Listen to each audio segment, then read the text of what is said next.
Hello and a very warm welcome viewers. You're watching the brand new edition of India Fights Back with your host Kriti Mishra. Currently, the only solution for fighting the coronavirus around the world is vaccination. Those who have received both the doses of the COVID vaccine have some assurance that they can protect themselves by adopting other safety measures. But are 2 doses of vaccine enough to fight coronavirus? Dr. V.K. Paul, Chairman of the Central Government's Task Force on COVID vaccine, said, and I quote him, "Information is being collected about the need and timing of booster doses of different vaccines. If it is needed, protocols and guidelines will be made available," unquote. India's indigenous vaccine Covaxin has begun trials for the booster shot. Apart from Bharat Biotech, 2 major global vaccine producers, Pfizer and Moderna, have expressed the need for a 3rd booster dose to strengthen the immunity against COVID-19. And for deeper insight on booster shots, I'm joined by Dr. Sanjeev Sinha, Professor, Department of Medicine, AIIMS, New Delhi, and Professor Y.K. Gupta, Member, National Expert Group on Vaccination Administration for COVID-19. Welcome to Sunset TV, both of you. And Professor Gupta, coming to you first, beginning with the basics, what is a booster dose? I think when a vaccine is given, it produces antibody. And this production of protective antibody takes some time. It gradually builds the titer. And this titer, after the first dose, may or may not be sufficient to protect with the infection.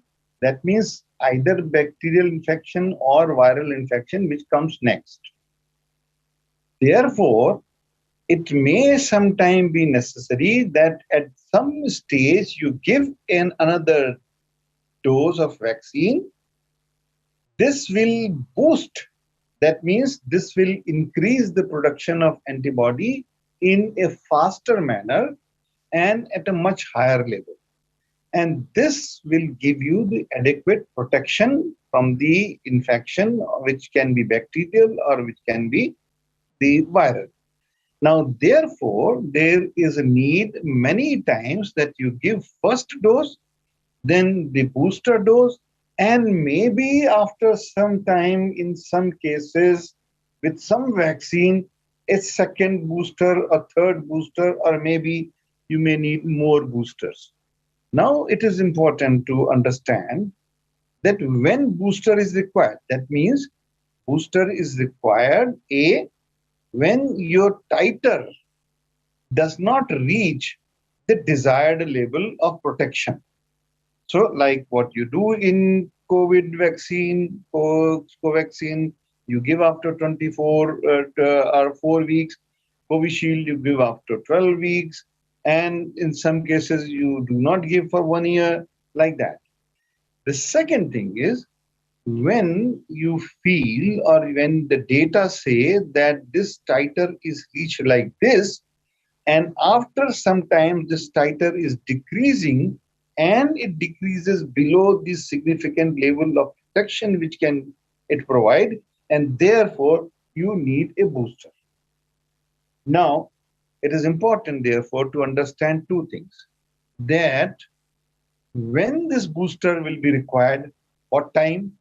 Maybe 3 months, maybe 6 months, maybe 1 year, or maybe every year. Or whether the booster is required, because in some cases only 1 dose is sufficient. In some cases, Dr. Sinha, I'll come to you. The trial is also being held at the All India Institute of Medical Sciences for the booster shots. What is happening at that front, sir? What is the latest? So, thank you very much, Kirtiji. I would like to just briefly tell you what is the booster, what does it mean. As already explained by Professor Gupta, I would like to add some more thing. Like, what does mean of booster? Like, at present, we understand that vaccines like Pfizer, Moderna, Johnson & Johnson, they have like protection for about 1 year. So now everybody is asking question because we have already passed about 6 months, less than 6 months. and people have received the vaccine. Now they are worried. They are fully protected or not, because they have to go for work, they have to do other things in life. So now everybody is asking to scientists and government when we'll get the booster dose. And as explained by Professor Gupta, booster dose is required for maintain the titer in your body to fight against the coronavirus. So as we know, some vaccine like measles vaccine can produce lifelong immunity, and some vaccines like tetanus vaccine have about 1 year life. And similarly, you have seen like flu shots, like H1N1 vaccine we give annually. And we also seen that we have different kind of strain every year for H1N1.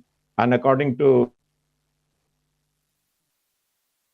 that strain, changing the this vaccine production. So this is one thing. And second thing I would like to tell, at present in India, we have 3 vaccines.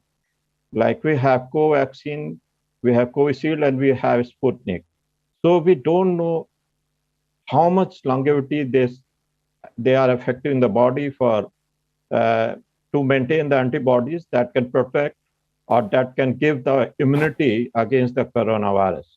So now there is a lot of work and research is going on in this area, and in US also. So hopefully very soon we'll get the answer once data will come out. All right, Dr. Sinha, but the biggest question that will play out in our minds would be whether we need a booster shot or whether we don't need it at all. Yeah. So as we discussed that we need booster shot to maintain the immunity of body to fight against coronavirus. And we have already discussed about that. There are many trials going on in different parts of the world, including India. And we have to, like I said earlier, that we have to maintain the immunity against the virus, to fight against the virus. So definitely we need a booster dose for getting the sufficient amount of antibodies in body to fight against the COVID virus. All right, Professor Gupta, the question is, as you said, that there are trials going on. So we don't even have a clarity when will this shot be given. That is still unclear. What is your analysis? At what interval, if the person is vaccinated, and that too with both vaccines, when will this booster shot be given? I would say that it is premature to answer this question till the data comes. And I would say we do not see the data yet that can decisively say whether we need a booster or not, at what time interval booster is needed, but expectedly booster would be needed, as Dr. Sinha very rightly said. Now, after what time, whether it will be 1 year or for good, it may be more than that, we do not know. It is hoped that when the booster is given, this will also take care of the VOC, means the variant of concern which may arise. I think, and sometimes when you see there are variants are already coming up fast, this booster is also set up like so that it can give the immunity for that particular variants of concern. I think that is why now the next step after the vaccination with one or the second dose, we have to have a clarity that what after this, after 1 year or 2 years, everybody is asking that. And that's why these are the important research which are going on. And I'm happy to see that Dr. Sinha is here, who is involved in corona vaccine research. But this question is not yet solved. This question is in the process of scientific investigation. All right, Professor Gupta, you're making a very, very pertinent point there, because we don't know how the virus is going to behave. Dr. Sinha, we are not aware of the mutations, we are not aware of the variations. Then the question is, how many vaccines, how many booster shots? Because we're just not aware of the variations. Yeah, that's very important question, and I said earlier also that as in the H1N1 infection, or we have seen earlier that we have different kind of variant, and annually vaccine has been made as per the variant. So this the future research will tell definitely what kind of booster dose we need. We have to change something as per the variant available or mutation available. So definitely that's very important question. And I would like to tell here, whatever vaccine are available, they are working against all the variants. It is not that they have complete resistance or they have no any efficiency against these variants. It depends how much potency is against that variant. So maybe like some variant have 80% or 70%, and some variant have 30 or 40%. So that is also matter of research, and a lot of research is going on in this area. And very soon, within 2-3 months, we'll get all the answers. All right, so there's a lot of research that is going on in this area. But Professor Gupta, earlier, what are the kind of diseases that we had for which vaccine was given and then a booster shot was given? What is the kind of inference that we're drawing or the comparison that we're drawing? I think you raised a very important question which will make public better understand. Say, for example, in case of influenza, if I say, and in influenza, or say example of whooping cough vaccine, and in whooping cough vaccine in children, we need that the titer becomes fast develop, and therefore you give the booster much faster, around 2 and then 4 and then 6 months. So you give quick succession. And you see, on the other hand, tetanus vaccine. Tetanus vaccine is given at 1, and then you require a booster after many years, maybe after 10 years or 8 years, usually 10 years. So these are the vaccines where you are the examples where you require a booster at a different time interval. Sometimes you may not require, maybe the polio is also given a vaccine, is a booster.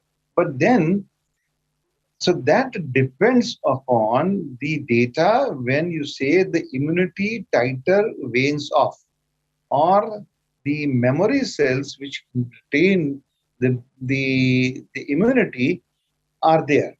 And that was what booster will do. Booster will stimulate this memory and then start production of the antibody. So that is individual to individual, vaccine to vaccine, and disease condition to disease condition. Therefore, there cannot be any generalization that this disease, this vaccine, this will require booster. So it is basically, that's why we have to have it. And very rightly, Dr. Sinha mentioned that these vaccines which are available today, they are effective not only against the conventional, the original strain, but also against the VOC, where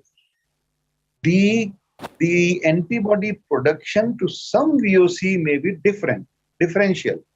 And in case later we develop a new variant, then attempts could be that you develop a vaccine which will also address that VOC. That is the idea of having a booster.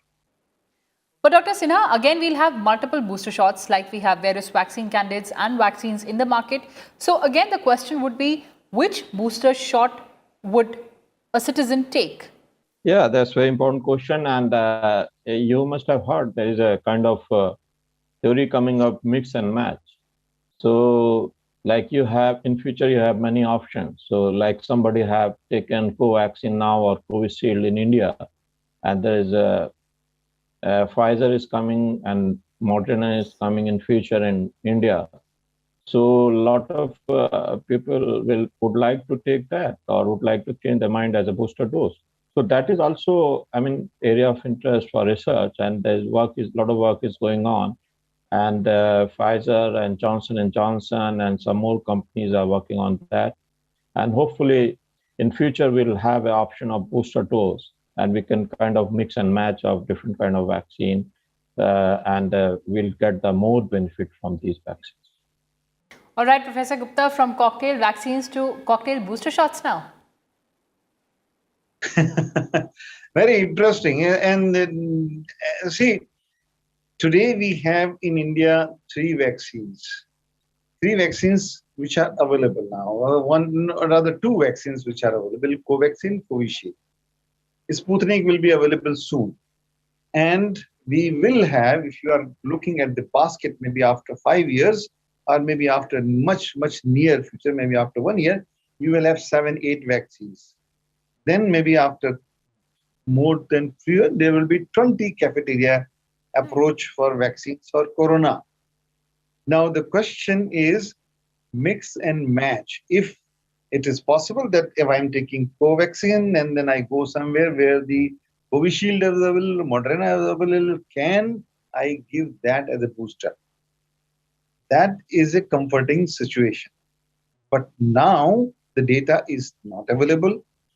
It is being developed. It is being generated. Till the data is generated, we say no. No as on date. But we hope, and some preliminary data outside India are available which indicate that mix and match would be possible. But mix and match with this A and B, or A with C, or A to Z anywhere. I think this is a $1 million question. Yes. And we must not speculate that only data will suggest and data will advise us in making the policy, that whether the free mix and match or mix and match with some, or mix and match when, and mix and match yes or no. All right, sir, you're making a very pertinent point there, and this reminds me that before this show, I was reading the arguments for and against booster shots. So some of the scientists have expressed concern that public expectations around COVID-19 boosters are being set by pharmaceutical executives rather than health specialists. What is your take, Professor Gupta? Complicated question. Is a complicated question, and I would say ultimately science must prevail. The pharmaceutical pressure it can be temporary, if at all it is there, and therefore the data, the honest data, widespread data, and well debated data, and then when you make the policy, you also consider this aspect. The apprehension of layperson is valid because it is not totally unfounded always. But theoretically or scientifically, this is possible. This is the history. And as I gave you example of whooping cough or the influenza vaccine or the tetanus vaccine, where the booster is required. So I am neither saying yes nor I am denying the theory of pharmaceutical industry taking advantage or boosting this. I am not saying yes and I am not saying no, because I have no data, I have no proof to say either. All right, so let's wait and let's not speculate, and let's wait for data, and let's not answer those complicated questions. But before we wrap up this show, closing comments from both my guests. Dr. Sinha, coming to you first. Yeah, so I would like to comment that everybody have to take vaccine, and we have 3 vaccines in country now. We have Covaxin, Covishield, and Sputnik. And Covaxin we give second dose 4 to 6 weeks apart, and Covishield we give second dose 3 to 4 months apart, and Sputnik we give 3 to 4 weeks apart. So all 3 vaccines are very good, very efficient, and they have efficiency between 80 to 90%. And vaccine is the only solution now to end this COVID pandemic. So this is very important to understand. And everybody have to come forward who have not taken the vaccine. And you can see that in the second wave, there is a less number of patients affected with COVID who have already taken the vaccine before the second wave. And if they are affected, they had very mild disease and they did not require to admit in the hospital. All right, Professor Gupta, your closing comments here. One, vaccine is the most important. Number two, COVID appropriate behavior must continue. Number three, try to build up your own immunity by lifestyle, by food, whatever. Next is that do not use any medication without any advice or prescription from doctor. Lot of antimicrobial resistance can happen, lot of adverse reactions can happen, lot of side effects, drug interaction can happen if you think that my neighbor had this disease and he took this medicine, so I will also take it. Self-medication can be disastrous. So these four, I would, and of course, ultimately you will also say the same thing. So you say it. Thank you. All right, sir. Thank you so much for COVID. reinforcing those points for us. Very, very important. On that note, Professor Gupta and Dr. Sinha, thank you so much for joining us. Well, viewers, that's all we had for you in this edition of India Fights Back. But before that, let me remind you once again, as Professor Gupta was telling us, to stay safe from the coronavirus pandemic. Remember to wear a face mask and wash your hands and face regularly, and ensure that you maintain physical distancing whenever you're stepping outside. Remember, these simple precautions are all it takes to defeat this pandemic. Take very good care and goodbye.